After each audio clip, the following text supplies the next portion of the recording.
नमस्कार, आप सुन रहे हैं पिक्स का ये पॉडकास्ट और मैं हूं निखिल व्यास। कल परिणाम आने वाले हैं। लगातार राजनीति पर चर्चाएं करता गया।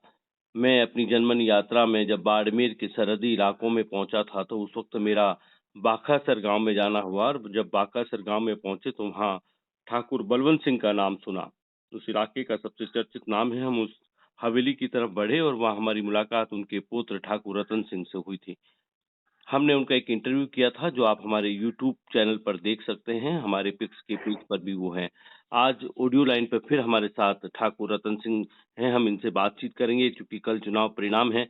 आप भाजपा नेता हैं, सरहद की राजनीति को जानते हैं, इन्हीं से बातचीत करेंगे। हमारे साथ ऑडियो लाइन पर हैं। बहुत-बहुत स्वागत आपका रतन सिंह जी। जी नमस्ते। रतन सिंह जी, काफी भागदौड़ रही, चुनाव में आप काफी एक्टिव रहे, मुख्यमंत्री आए तब भी आप लोगों की मुलाकात हुई, आपके राजपूत का जो गणमान्य लोग हैं उनके साथ सीएम की कई बैठकें हुई, दौर हुई। कुल मिला के लोकसभा चुनाव किस तरह से लड़ा गया बाड़मेर में, आप ये बताएं हमें तो। जी बिल्कुल, हम भारतीय जनता पार्टी से जुड़े हुए हैं और हमेशा रहे हैं। जी पिछले विधानसभा चुनाव में हमने रात दिन प्रयत्न करके हमारी सभी विधानसभा भारतीय जनता पार्टी ने जीती। जी या और 54 हमारी विधानसभा में भारतीय जनता पार्टी की जीत हुई जी और राजस्थान में भारतीय जनता पार्टी की सरकार भी बनी। जी मुख्यमंत्री जी ने हमें फीडबैक लेने के लिए जरूर पूछा था कि वास्तविकता में अपन को ये सीट निकालनी है, मशीन 25 पूरा करना है। जी तो हमने ये बात कही कि सब बात ऐसा है कि जब कैलाश जी चौधरी हैं और वो चौधरी समाज से आते हैं जी और सेंटर में मंत्री भी रहे हैं, तो उनका समाज जब तक उनके साथ खुले में मैदान में नहीं उतरेगा, जी जब तक दूसरी जातें विश्वास नहीं करेगी भाई हम भारतीय जनता पार्टी को वोट दें या सीट जीत पाएगी, जी जी तो उनके समाज ने बिल्कुल उनका साथ नहीं दिया जी और उनके समाज ने साथ कांग्रेस का दिया। तो फिर भारतीय जनता पार्टी के कार्यकर्ताओं के पास हम जहाँ भी जाते वोट मांगते जी तो वो ये कहते थे हम हमारे वोट किस लिए बिगाड़े हैं, उनको तो उनका समाज वोट नहीं दे रहा है तो सीट निकलेगी नहीं, तो हमारा मकसद है कांग्रेस को हराना। तो ठाकुर साहब, इसका मतलब ये हुआ कि जो बाड़मेर लोकसभा का चुनाव था वो जातिगत था, वैचारिक चुनाव तो था ही नहीं। फिर आप तो यहाँ जातियां देख रहे हैं कि तू जाट है, वो उस जाति से है, मैं राजपूत हूँ, मैं इस जाति से हूँ। जबकि मोदी क्या आए थे और कह के गए कि मेरा चेहरा देखो, और देश मोदी को देख रहा है एक उम्मीदों की तरफ, तभी तो वो कह रहे हैं कि अब की बार 400 पार। और आप यहाँ जाति कबीलों की तरह लड़ रहे हैं और मोदी कह रहे हैं कि मुझे देखो ताकि देश को मैं विकास की उस धारा पे ले जाऊं जहां मैं ले जाना चाहता हूं। मोदी जी के नेतृत्व में पूरा देश विश्वास रखता है और तो बिल्कुल आपने है। क्यों नहीं रखा? जो भाजपाई जो बाड़मेर से जुड़े हैं, नहीं, मैं मोदी जी व्यक्तिगत के आप पर। नेतृत्व में हमने विश्वास रखा, इसलिए तो हमने पार्टी के साथ हम रहे। रतन सिंह जी, हम कोई रेवेंद्र भाटी के चुनाव रतन मंच पे या उसके साथ प्रचार करने के लिए या निर्दलीय के साथ नहीं गए। हम जसवंत सिंह जी के साथ जरूर मंच पे भी गए थे, मंच साझा किया, मेहनत की। वो चुनाव हम हार गए, वो अलग बात है, लेकिन वो एक चुनाव बहुत बड़े राष्ट्रीय नेता का था और ये चुनाव तो रेवेंद्र भाटी और युवाओं की जोश का चुनाव था। युवाओं ने क्यों ठान ली कि नहीं इसको लड़ाना है, इसको चुनाव लड़ना चाहिए। ये रतन सिंह जी, क्योंकि दोनों रतन पार्टियों ने एक ही जाति को टिकट आपको दिया। बीच में रोक रहा हूँ। रतन सिंह जी, बीच में रोक रहा हूँ, मेरी सुनिए। मैं कहना यही चाह रहा हूँ कि जब भारतीय जनता पार्टी एक बड़ी पार्टी है देश में, उसकी अपनी एक विचारधारा है और उसी विचारधारा को बताने के लिए खुद प्रधानमंत्री मोदी बाड़मेर आए थे। बावजूद इसके आप जैसे और तमाम जो भाजपा नेता हैं, वो ये क्यों नहीं कन्विंस हो पाए कि हमें तो राष्ट्रीय पार्टी को देखना है, हमें तो मोदी को देखना है, हमें देश के हुए विकास को देखना है, 370-35 से राम मंदिर को देखना है। क्यों आप लोग इस जातीय व्यवस्थाओं में अपने-अपने जो है वो तंबू खींच बैठे कि वो जाट है, हम राजपूत हैं, हमारे राजपूतों की ओर से ये एक युवा चेहरा है, कैलाश चौधरी तो जाट है, जाट उसको वोट नहीं दे रहे हैं, हम उसको क्यों दें? ये तमाम बातें हुई स्थानीय। ये लोकसभा का चुनाव था, राष्ट्रीय स्तर पर चुनाव लड़ा गया। तो आपके विचारों में ये परिवर्तन आया क्यों?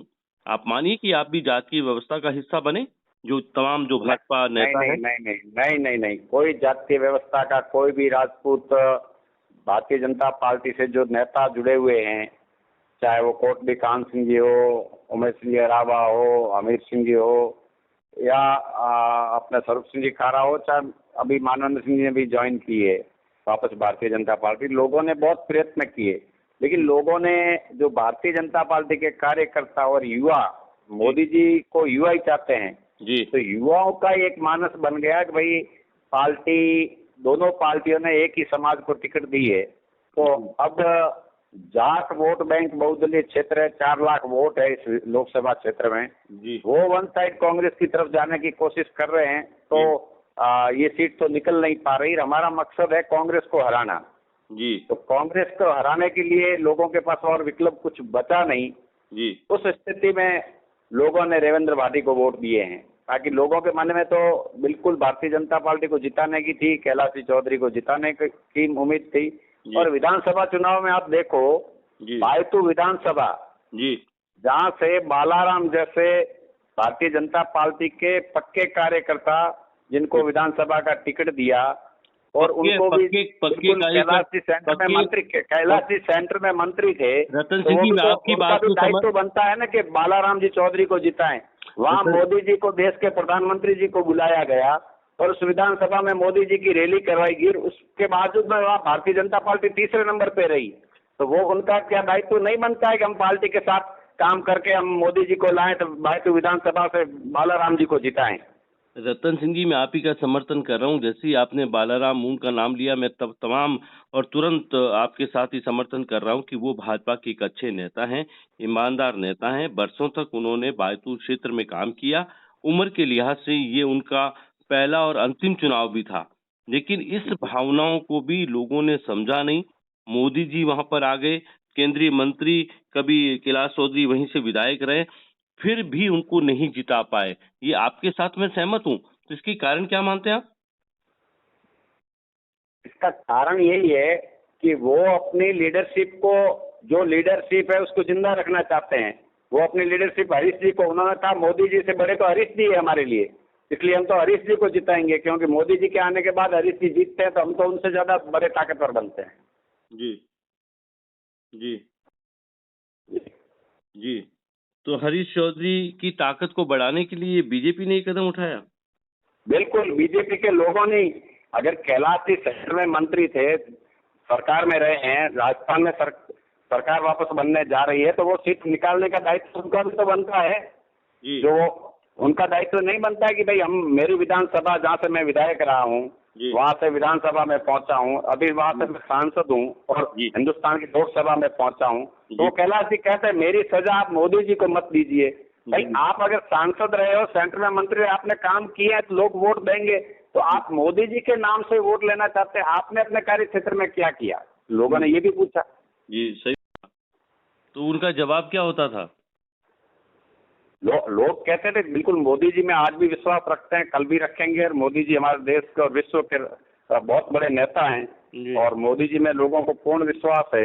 लेकिन विधानसभा चुनाव में जो हुआ, उस चीज को देखते हुए बाद में लोकसभा चुनाव में लोगों ने सोचा ये तो अपने राजनीतिक, अपने दाव पे खेलते रहते हैं, और ये कांग्रेस और बीजेपी के नेता आपस में मिलते रहते हैं। जी जी। तो कल ये सारी जो चुनाव हुआ लोकसभा, अब कल परिणाम का दिन है जी, क्या लगता है? बिल्कुल, वर्तमान में तो वातावरण बिल्कुल एक ही है। ये सीट निर्दलीय के उम्मीदवार के रूप में और कांग्रेस के बीच में टक्कर है और निर्दलीय जीत की स्थिति में है। जी। बाकी इन पूरे चुनावों का थोड़ा सा और बता दीजिए। आपकी नज़र में तो जीत तो यही है, लेकिन मेरा एक सवाल फिर भी है कि आपकी पूरी भाजपा युवा रविंदर सिंह के साथ लग गई, इसकी कोई वजह? नहीं, भाजपा कोई रविंदर के साथ नहीं लगी, लेकिन भाजपा के लोगों को लगा हमें कांग्रेस को हराना है। कांग्रेस के हराने के लिए भाजपा ने रविंदर को वोट किया है। ये एक बड़ा मजाक है रतन सिंह जी, कि उनको लगता है कि हमारी एक बार आपके भाजपा के जिला अध्यक्ष से बात हो रही थी तो उन्होंने कहा कि हमें तो मेवाराम को हराना था हर हाल में। कांग्रेस के मेवाराम जैन को हराने के लिए आपने अपनी ही पार्टी के उम्मीदवार की जमानत जब्त करवा दी और निर्दलीय को जितवा दिया। ये पॉलिसी समझ में नहीं आ रही भाजपा की। यहाँ स्टैंड क्लियर नहीं है बीजेपी का। नहीं, बिल्कुल आप देखो, वो भी आप सही कह रहे हैं कि जो बाड़मेर से टिकट दिया वो पूर्व विधायक तगाराम जी बहुत अच्छे नेता थे, ईमानदार नेता थे, अच्छी छवि के नेता थे। वो बायतू से विधायक रहे और बाड़मेर से भी विधायक रहे जी। तगाराम जी के पोते को टिकट देने के बाद में बीच रास्ते में छोड़ देना, ये भी पार्टी के लिए अच्छा संदेश नहीं था। छोड़ा किसी ने? आप ही लोगों ने तो छोड़ा। हम लोगों ने क्या, पार्टी पूरी ने छोड़ दिया ना उनको। मात्र आप भी तो पार्टी का हिस्सा हैं, आप भी तो भाजपा के नेता हैं रतन सिंह जी। हमारा तो उस विधानसभा में वोट नहीं लगता है, लेकिन जो बाड़मेर विधानसभा के वोटर्स थे, भाजपा पूरी ने उनको अकेले मैदान में छोड़ दिया। तो इससे तो अच्छा था कि बीजेपी समर्थित उम्मीदवार प्रियंका जी चौधरी को बना देते और बीजेपी विड्रॉ कर देती और बीजेपी से समर्थन करवा देते प्रियंका जी का, तो भी तो कम से कम अच्छा लगता। जी, मैं वही तो कहना चाह रहा हूँ कि भाजपा बाड़मेर में अपनी जगह जगह पर अपनी जो रणनीति है उसको बदलती हैं। जसवंत सिंह जी के टाइम में एक रणनीति अपनाई, फिर जब कर्नल सोनाराम चौधरी को दिया तो एक अलग तरह का माहौल हो गया, फिर रविंदर सिंह का टिकट काटा तो एक अलग तरह का माहौल हो गया, और लोकसभा में जब रविंदर सिंह भाटी निर्दलीय के तौर पर ताल ठोक दी तो एक अलग तरह का माहौल हो गया। रविंद्र भाटी ने ताल ठोकी, वो लोगों की भावनाओं को देखते हुए ताल ठोकी। अगर ये टिकट और किसी को दे दिया जाता, नाम चल रहा था, मतलब कई नाम चल रहे थे, सांगाराम सुतार का भी चल रहा था, वो भी चल रहा था, मूल ओबीसी में किसी को टिकट देते तो रेवंद्र चुनाव ही नहीं लड़ पाता, क्योंकि मूल ओबीसी के आधार पर तो रेवंद्र चुनाव लड़ा। जी जी जी। तो आपको लगता है कि जो हुआ सारा ये जो चुनाव इस तरह से, तो बीजेपी कहीं न कहीं इसलिए पीछे हो गई कि उनका टिकट देने में गलती हो गई? बिल्कुल बिल्कुल। जबकि बीजेपी की टिकट इस बार देने से पहले पार्टियां पूछती थी जी, वहाँ के मंडल अध्यक्ष होते थे, जिला परिषद मेंबर होते थे, जिला अध्यक्ष होते थे, पूर्व जिला अध्यक्ष होते थे, उनका सलाह मशूरा लिया जाता था जी। और सलाह मशूरा में लोगों की राय और अभिप्राय लेने के बाद में पार्टी निर्णय लेती थी। वर्तमान समय में पार्टी के कार्यकर्ताओं को कोई पार्टी के वरिष्ठ नेता सलाह, उनका राय शुमारी नहीं लेते हैं। राय शुमारी लेते हैं फिर टिकट देते हैं, पार्टी को वास्तविक स्थिति का पता लग जाता कि उम्मीदवार के साथ लोग ही नहीं है, हम टिकट किस लिए दें। जी जी। तो कल क्या तैयारियां हैं आपकी बीजेपी की? बीजेपी की बिल्कुल, हमारी सरकार सेंटर में स्पष्ट 2/3 बहुमत के साथ बन रही है, मोदी जी प्रधानमंत्री बन रहे हैं। आपके घर में क्या स्थिति है बाड़मेर की? हमारे राजस्थान की 25 ही सीटें जीतेंगे, 25 ही जीतेंगे। उसमें ये निर्दलीय तो कोई पार्टी से है नहीं, निर्दलीय तो जीतने के बाद उसका वो स्वतंत्र अधिकार रहता है और वो उसकी विचारधारा भारतीय जनता पार्टी से जुड़ी हुई है, इसीलिए लोगों ने उसको वोट दिया। जीतेंगे बाड़मेर की छोड़कर? 25 ही सीट, 25 ही हो गई ना, बाड़मेर के साथ 25 हो गई ना, 24 कहाँ हुई। अब आप मानते हैं कि रविंदर सिंह अगर चुनाव जीतते हैं तो जीतने के बाद में बीजेपी ज्वाइन कर लेंगे? उनकी विचारधारा की उनके हाव भाव से ऐसा लगता है। अच्छा, चलिए, बहुत शुक्रिया आपसे हमसे बातचीत करने के लिए। कल चूंकि चुनाव परिणाम है, सारी स्थितियां साफ हो जाएंगी, लेकिन चुनाव होने के बाद और परिणाम से पहले हम लगातार कई लोगों से बंतड़ करते गए, तो हमें एकदम से ये लगा कि सरहद से राजनीति को समझना चाहिए, और आपसे बेहतर सरहद से राजनीति हमें कौन सिखाता और समझाता, तो इसलिए हमने आपसे बातचीत कर ली। बहुत बहुत शुक्रिया आपका हमसे बातचीत करने के लिए। नमस्कार निखिलेश जी, नमस्कार आप।